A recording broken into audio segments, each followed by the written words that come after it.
this is where we will lead into soft plastics. Now, soft plastics sort of sit.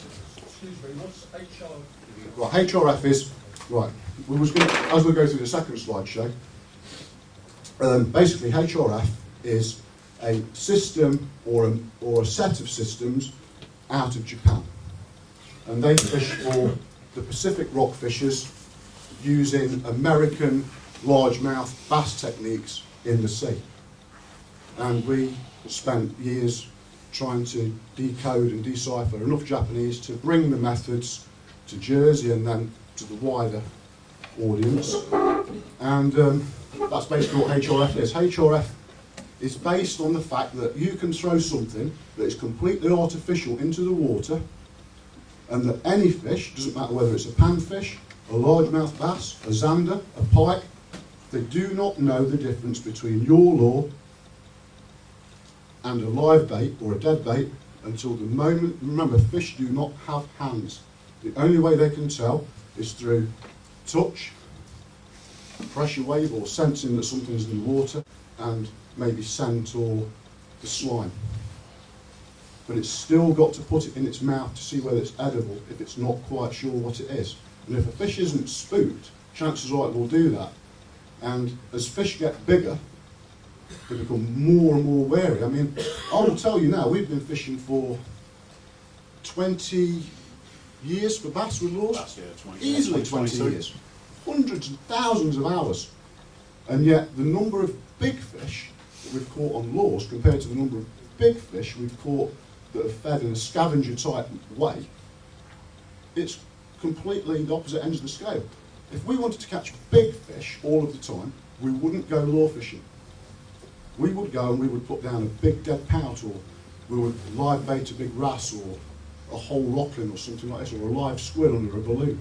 That's what we would do, because we've noticed that once fish get 12, 13, 14, 15 pound, they might be running alone in groups of 2, 3, but they become far more scavenger-like, and they've got habits that are so finite, and if you're not in an exact place at an exact time, and even to the year, that fish may come back to a particular spot, even to the same hour on the same day. And these fish just won't touch lures, they've just got no interest. We've seen these fish eat mullet £2, £2.5 pounds. I mean, you know, just grab the microphone, you tell the guys about the mullet story. Was saying to Dave who picked us up yesterday, one of the biggest mullet we'd ever seen was in St Albans Bay, which is on our south coast. And we were fly fishing one night for the mullet, using wet fly swing. It's mainly thin lips because it's like a little outfall.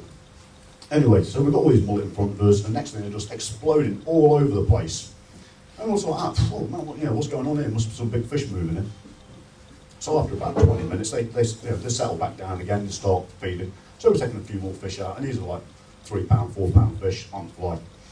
Next thing, all these fish just exploding clean out of the water again. And I'm fishing away. Next thing, I end up snagging my fly, bust it off. So as we do, we've got fish feeding right in front of us.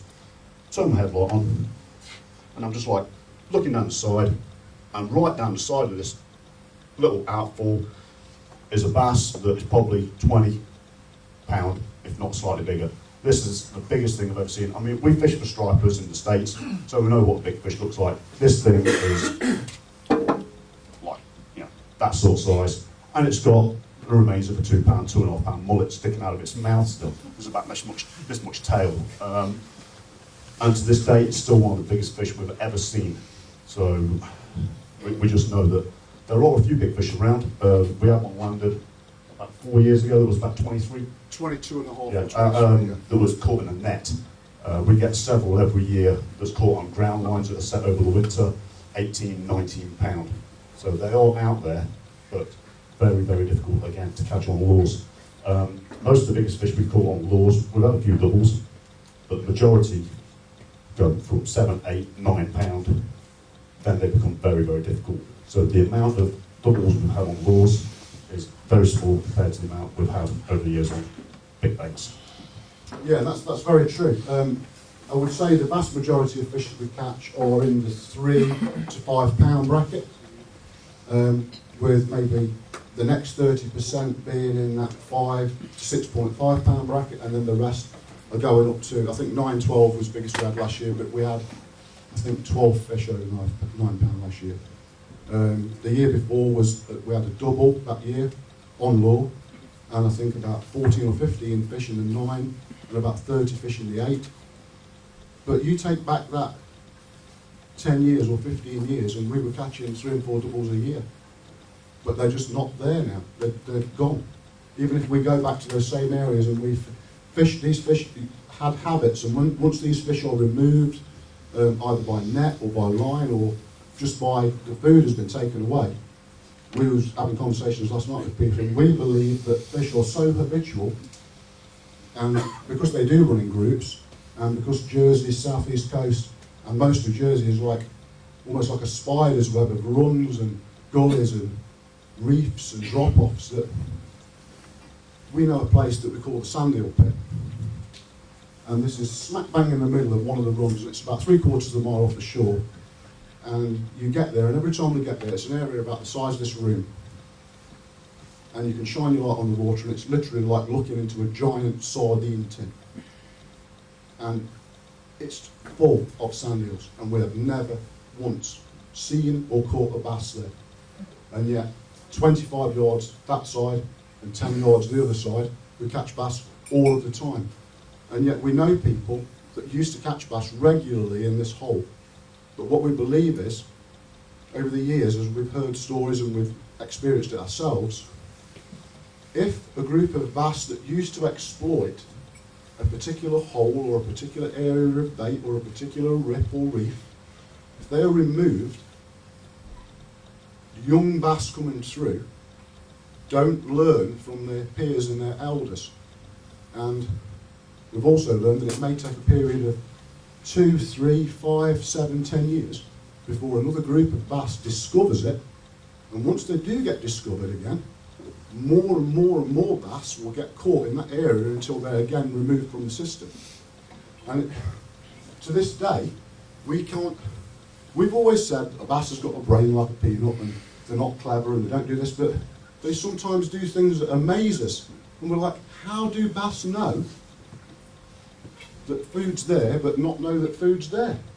Is it that they're so habitual that they only ever run that way? And yet on the next day, the gully that we've just fished is completely devoid of life.